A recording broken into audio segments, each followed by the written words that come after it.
Halo, Assalamualaikum anak-anak kelas 5 yang luar biasa. Jumpa kembali bersama Bu Maya. Bagaimana kabarnya hari ini? Tetap semangat dong ya. Dan jangan lupa bahagia. Oke, untuk pertemuan kali ini kita akan belajar tentang penyakit pencernaan. Yuk kita mulai belajar bersamanya. Tuhan menciptakan tubuh kita dengan sangat luar biasa sempurna.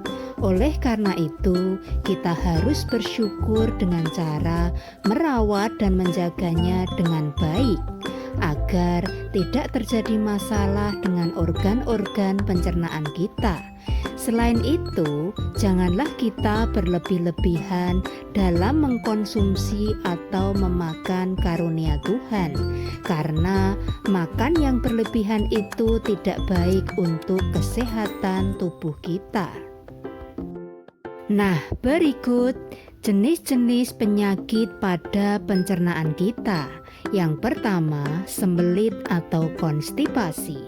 Kemudian usus buntu atau apendisitis, kemudian sariawan, lalu MAH, kemudian yang berikutnya diare, dan yang berikutnya yaitu desentri, yang terakhir yaitu kolera.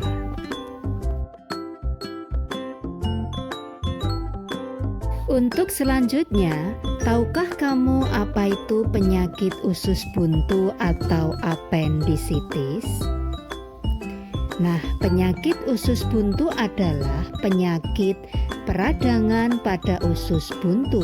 Hal ini bisa disebabkan karena usus buntu tersumbat oleh tinja atau benda asing atau kanker atau karena infeksi.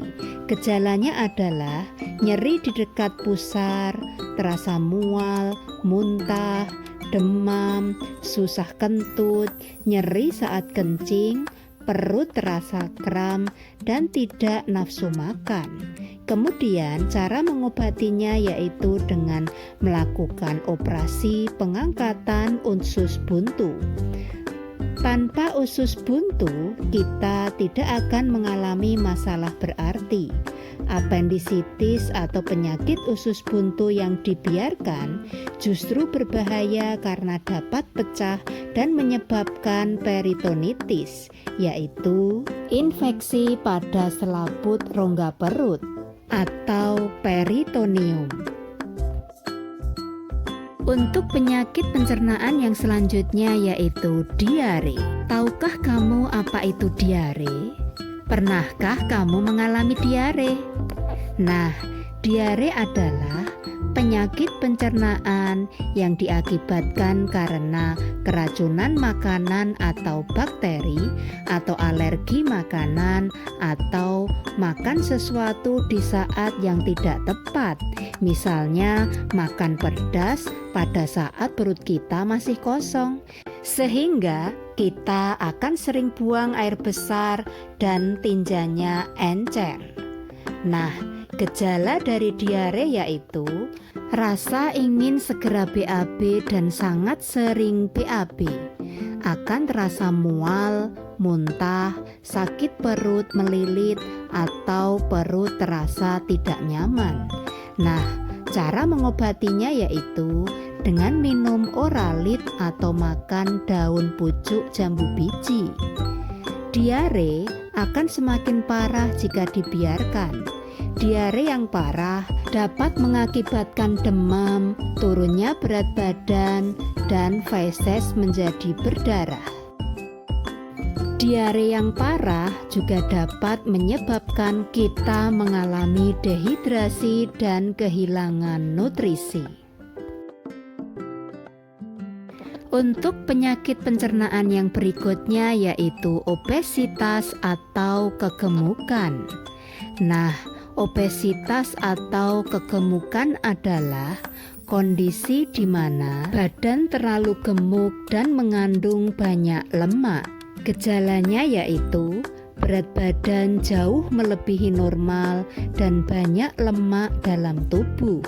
Nah, cara untuk mengobati atau menurunkan berat badan yaitu dengan mengatur makanan yang dimakan sesuai dengan kebutuhan tubuh, atau saat makan jangan melebihi kebutuhan tubuh.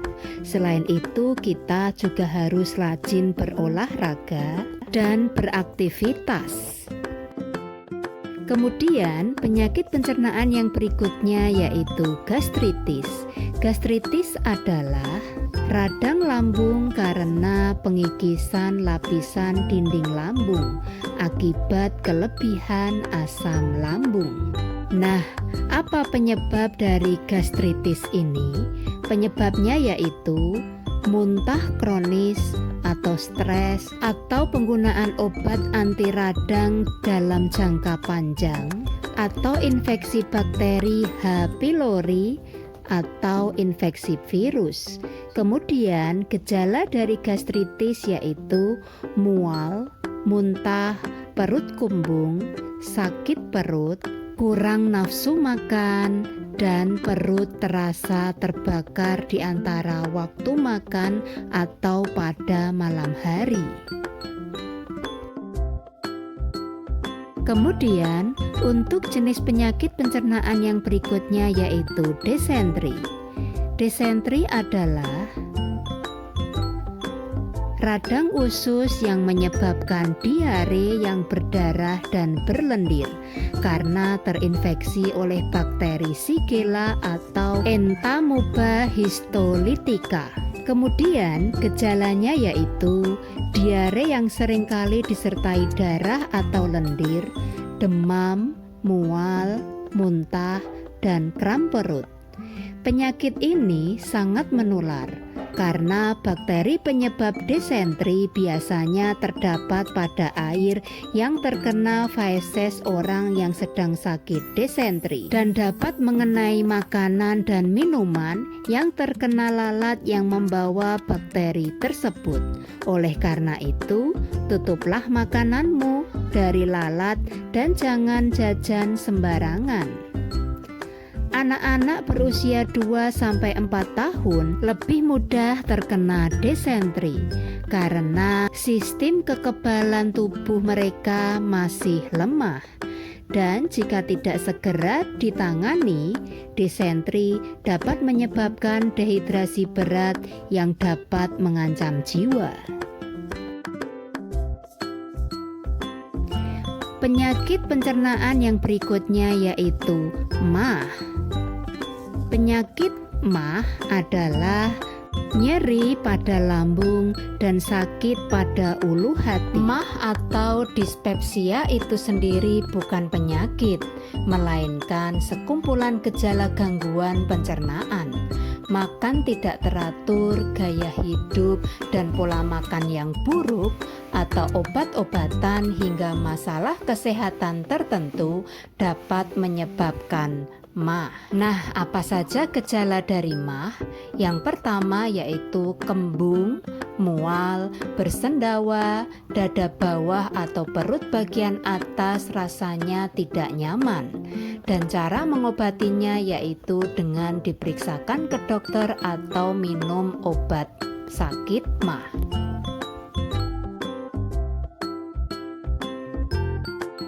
Kemudian, untuk penyakit pencernaan yang berikutnya yaitu kolera. Kolera adalah penyakit infeksi pada usus yang dapat menyebabkan diare berat. Nama kolera berasal dari nama bakteri yang menjadi penyebab penyakit ini, yaitu bakteri Vibrio cholera.